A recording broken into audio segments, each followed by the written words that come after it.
তো আমরা shallow foundation bearing capacity in clay soil দেখবো। ক্লে সয়েলের উপরে ফাউন্ডেশন কিরকম বিহেভ করে এই জিনিসগুলা। তো এখানে স্যান্ড আর ক্লে এর মধ্যে যে কম্পারিজন দেওয়া আছে যে এখানে কোনটার মধ্যে আসলে কি হয়। তো আমরা নর্মালি জানি কি স্যান্ডের পারমিবিলিটিটা হাই হয়, যেখানে ক্লে এর পারমিবিলিটি অনেক লো। পারমিবিলিটি হাই মানে কি এখানে ড্রেনেজটা যে পানিটা, অর্থাৎ এটার ভিতর দিয়ে যে পানির ওয়াটারটা ইমিডিয়েটলি পাস হয়ে যাবে, কিন্তু ক্লে এর জন্য এই ড্রেনেজটা অনেক স্লো হয়। আমরা নর্মালি যখন স্যান্ডের উপরে ফুটিং ডিজাইন করি, তো সেটেলমেন্টটাকে প্রায়োরিটি দিলেও ক্লে এর উপরে ডিজাইন করার সময় সেটেলমেন্ট আর বিয়ারিং ক্যাপাসিটি দুইটা আসলে চেক দেওয়া লাগে। তো এখানে এটাই বলছে যে clay are vulnerable to both type of distress, এই ধরনের এখানে সমস্যাই হতে পারে। সো ফার্স্ট টাইম যখন সফট বা মিডিয়াম ক্লে এর উপরে একটা ফাউন্ডেশন যদি আমি ভালো মতো চেক না করে লোড করি, ক্যাটাস্ট্রফিক্যালি এটা ফেল করতে পারে। আমরা এখন এই রিলেটেড কিছু ম্যাথই দেখবো।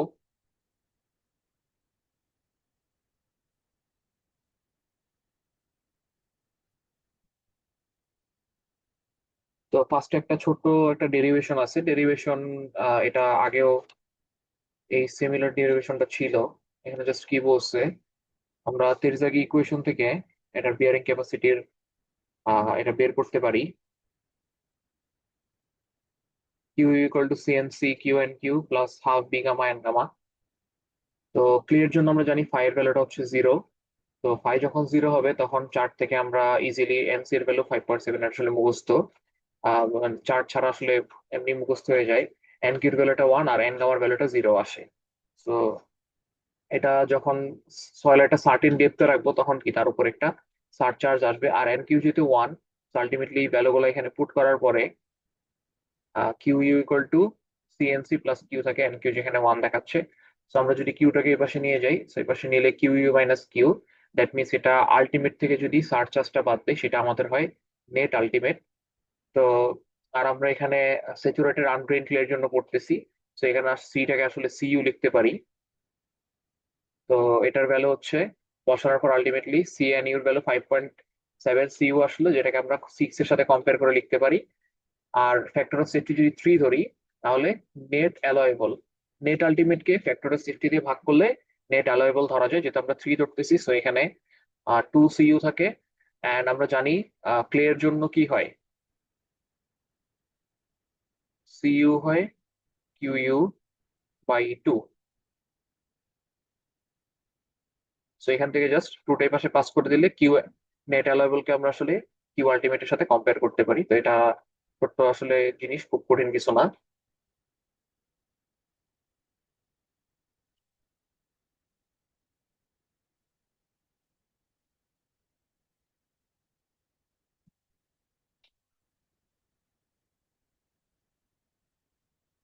আচ্ছা, এরপরে এখানে স্কেমটনের চার্ট দেওয়া আছে।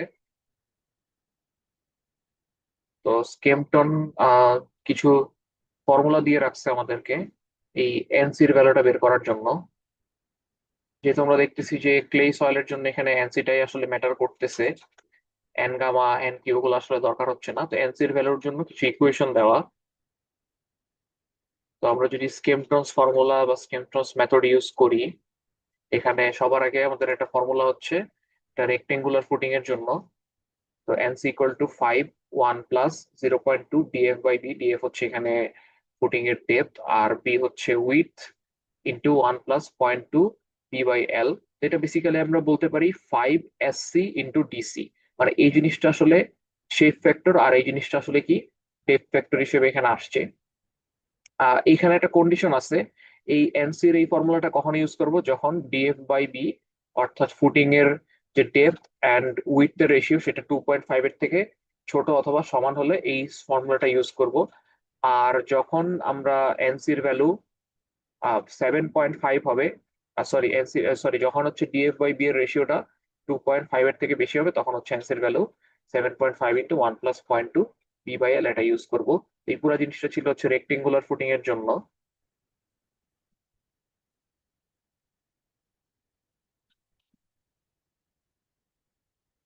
দেন আমাদের এখানে স্কোয়ার বা সার্কুলারের জন্য এনসির ভ্যালু হচ্ছে 6 into one plus 0.2 DF by B. এখানে একটা কন্ডিশন আছে, এই জিনিসটা এনসির ভ্যালুটা নয় অথবা নয়ের থেকে ছোট হতে হবে। যদি কোনো কারণে এই পুরো জিনিসটার ভ্যালু নয় থেকে বড় চলে আসে তবে সেখানে নয় নিব। সেইভাবে স্ট্রিপ ফুটিং এর জন্য আমরা কি জানি, লেন্থটা হচ্ছে আসলে ইনফিনিটি বা অনেক বড় কম্পেয়ার করা যায় compare to width. So strip footing এর জন্য এনসির ফর্মুলা আমরা এটা বসাবো। অ্যান্ড এই ফর্মুলা গুলো আই গেস স্যার দিয়ে দিবে, বাট আমি আসলে শিওর না, মুখস্থ রাখাটাই সেফ। আর এই ক্ষেত্রেও 7.5 এর একটা লিমিটেশন আছে, এর থেকে বড় হলে আমরা 7.5ই নিব।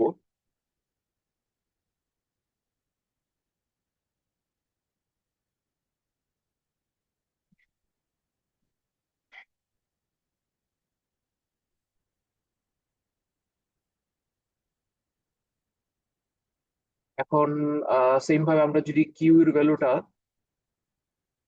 আলটিমেট যে বিয়ারিং প্রেসার, যদি মেয়ারহফের ফর্মুলা থেকে বের করতে চাই স্কেমটন অ্যানালাইসিসে না গিয়ে, তো সেই ক্ষেত্রে যে ফর্মুলাটা ইউজ করতে হবে সেটা হচ্ছে Q equal to 5.14 SU SC into DC. এখানে এসইউটা হচ্ছে আসলে আহ, ইয়ের জন্য, স্যাচুরেটের জন্য আসলে আমরা সিইউটাকে এসইউ বলতে পারি, সেখানে আসলে সিইউ লিখে এসইউ লিখে এটা সমস্যা না। আর এই 5.4টাকে স্যার ক্লাসে হচ্ছে ইকুয়াল টু 5 দিয়ে দেখাইছিল, তো আমরা আসলে এটাও দিয়ে দিয়ে করতে পারি। আর শেপ ফ্যাক্টর আর ডেপ ফ্যাক্টর এখানে আমরা ভ্যালুগুলা বসাইছি। তো এইটাও সেম ভাবে আমরা যদি ফ্যাক্টর অফ সেফটি 2.5 কনসিডার করি তাহলে এখানে 5 এর এটা থাকতেছে না। তো 5 সিইউ যেটা, সেটা হয়ে যাচ্ছে 2 সিইউ। আর একটু আগে তো আমরা দেখলাম যে স্যাচুরেটেড আনড্রেনড ক্লের জন্য আসলে 2 সিইউ কে আমরা কিউর ইকুয়াল টু লিখতে পারি, এটা আসলে আলটিমেট। সো সেখান থেকে আমরা এই ছোট্ট একটা ডেরিভেশন এটাও চলে আসতে পারে। আর আরেকটা জিনিস, আরেকটা ফর্মুলা লেখা আছে কিউ অ্যালাইবল, এটা হচ্ছে Q net ultimate by F S plus gamma DF. তো এই ফর্মুলা আমরা আগে বহুতবার দেখে আসছি, এক্সপ্লেন করার কিছু নাই। তো এই মোটামুটি ফর্মুলা গুলো ছিল, এখন আমরা ম্যাথে চলে যাই।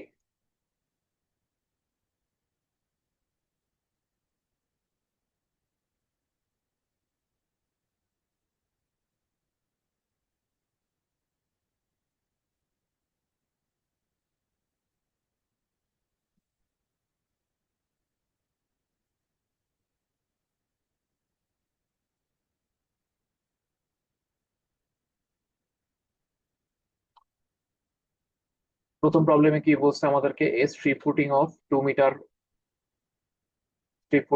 2 meter weight wide is founded at depth 4 meter below the grounded surface in a clay soil having, okay clay সয়েলের জন্য আমরা করতেছি অবভিয়াসলি, যেটা এটার চ্যাপ্টার। তো ফায়ার ভ্যালু এখানে 0, গামা সেট সবকিছু দেওয়া আছে। তো আমরা শুরু থেকে স্ট্রিপ ফুটিং বলছে, বি এর ভ্যালু 2 লিখলাম, দেন ডেপ বলে দিচ্ছে ডিএফ হচ্ছে 4, দেন আমাদের clay soil phi value 0, undrained condition এটা 0, অ্যান্ড গামা স্যাচুরেটেড ভ্যালুটাও বলে দিচ্ছে। আর আমাদের এটা সিইউ দেওয়া আছে 10 kPa। Determine the net ultimate bearing capacity footing using টেরজাগের ইকুয়েশন অ্যান্ড হচ্ছে স্কেমটন ইকুয়েশন, দুইভাবেই করতে হবে। তারপর আমরা কমেন্ট করবো একটা যে কোনটা আসলে বেটার।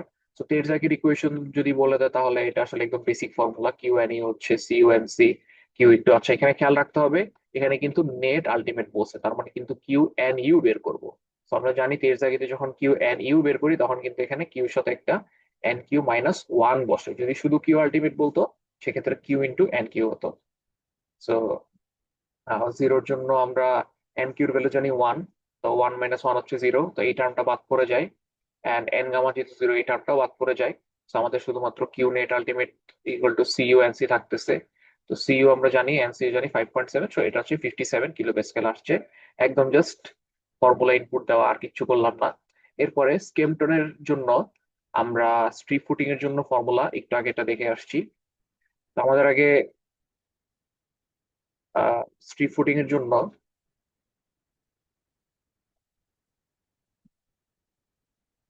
আমাদের ফর্মুলা এটা ছিল,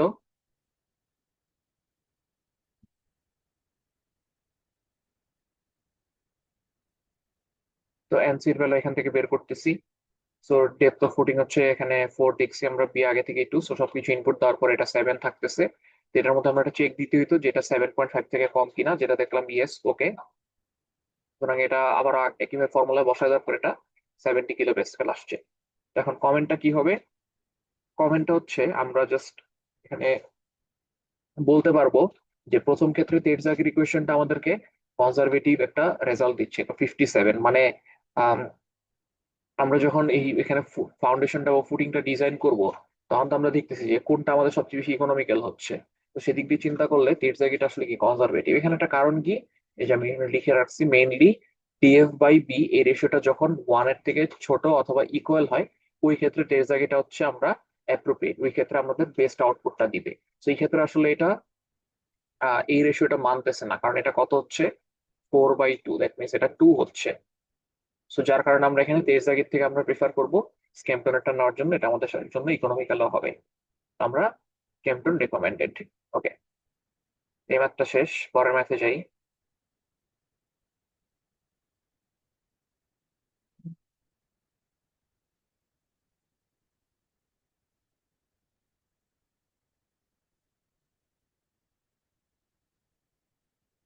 এখানে আমাকে কি বলে দিচ্ছে, সার্টিন সয়েল আনড্রেইনড কোহেশন। ওকে, কোহেশনের ভ্যালু আবারও এখানে সি এর ভ্যালু আমাকে বলে দিচ্ছে। দেন ভয়েড রেশিও অর্থাৎ ই এর ভ্যালু আমরা জানি এবার, ই জানি। দেন ডিগ্রি অফ স্যাচুরেশন অর্থাৎ এস আর এর ভ্যালু আমরা জানি। এই জিনিসগুলো কি, এটা আসলে ডিটেলস এক্সপ্লেন করতেছি না, এটা আমাদের 314 আসলে পড়ে আসছি সবকিছু। আর স্পেসিফিক গ্র্যাভিটি সেটা হচ্ছে 2.7, অর্থাৎ জিএস এর গুলো আমরা জানি। তো প্রথম কোশ্চেন কি, calculate the net ultimate bearing capacity of a 1.25 metre wide strip footing constructed below. আচ্ছা ঠিক আছে। তো এটা আসলে আগের মতোই, এটা মানে কঠিন কিছু নাই, স্যারের এখানে করে দেওয়া আছে, জাস্ট ফর্মুলা ডিরেক্ট ইনপুট দিলেই হয়ে যাচ্ছে। আমরা সেকেন্ড ম্যাথটা থেকে দেখি, calculate the safe load on a footing 6 metre long by 1.25 metre with. তার মানে এটা হচ্ছে বি দেওয়া, এন্ড আমাকে সেটা এল দেওয়া আছে। সেটা একটা rectangular footing, assuming only shear failure. Okay, use a load factor of 2.5। Load factor বলতে এখানে সেফটি ফ্যাক্টরের কথা স্যার বোঝাচ্ছে, সেটা এখন আমরা এফএস 2.5 ধরে নিচ্ছি। তো রেক্টেঙ্গুলার ফুটিং যেহেতু, আমরা আগে ডিএফ বাই বি চেক করলাম, সেটা আমাদের 2.64। আচ্ছা, এখানে এই যে ইয়ে বলে দিছে, এইটার যে ওয়ান নাম্বারের যে ডেপথটা দেওয়া 3.3 মিটার, এটা আসলে আমরা টু নাম্বারে কাজে লাগাচ্ছি, যেটা আর অন্য কোথাও বলে নাই। তো এই ডিএফ বাই বি চেকটা দেওয়ার পরে 2.64 আসছে, যেটা আসলে 2.5 থেকে গ্রেটার। তো 2.5 থেকে যদি গ্রেটার হয়, তাহলে আমরা রেক্টেঙ্গুলার জন্য এই ফর্মুলাটা ইউজ করব। ফর্মুলাগুলো আমি প্রথমে দেখিয়ে নিছি, তো আমি আর দেখাচ্ছি না এখানে। তো ফর্মুলা জাস্ট এটা ইনপুট দিব, ভ্যালুগুলো ইনপুট দেওয়ার পর এটা 7.81 আসছে। তো রেক্টেঙ্গুলার জন্য আসলে কোনো লিমিটেশন নেই যে এনসির ভ্যালু কত হবে বা কি হতে পারে। তো দেন আমরা হচ্ছে এখানে বাল্ক ডেন্সিটিটা বের করব, গামা বি। তো গামা বি এর ফর্মুলা আমরা জানি এখানে, এখানে সবকিছু বের করে ফেলছি, জিএস এস আর E one plus E, gamma of water 9.8, সবকিছু বের করার পর এটা 19.21 আসছে। ওকে, এবার আমরা সুতরাং কিউ সেফ, কিউ সেফ বলি বা এটাকে কিউ অ্যালাউয়েবল বলি, একই কথা। তো এটা হচ্ছে Q N U by F S plus gamma into DF. তো কিউ এন ইউটা কোত্থেকে পাচ্ছি, যে কিউ এন ইউ হচ্ছে এখানে বের করে রাখছি, এটা হচ্ছে কি সিইউ ইন্টু এন সি, সেই ফর্মুলা থেকে আসছে। বসানোর পরে সবকিছু জানি, এখানে বসানোর পরে কিউ সেফটা চলে আসছে। আর আমাকে কিন্তু বলছিল সেফ লোড বের করতে, সেফ প্রেসার না। তো লোড মানে কি, লোড মানে হচ্ছে প্রেসার ইন্টু এরিয়া।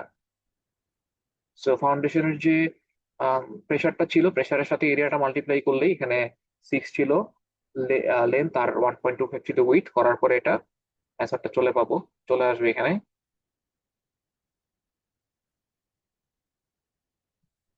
সো এটা আসলে ইজি ম্যাথ।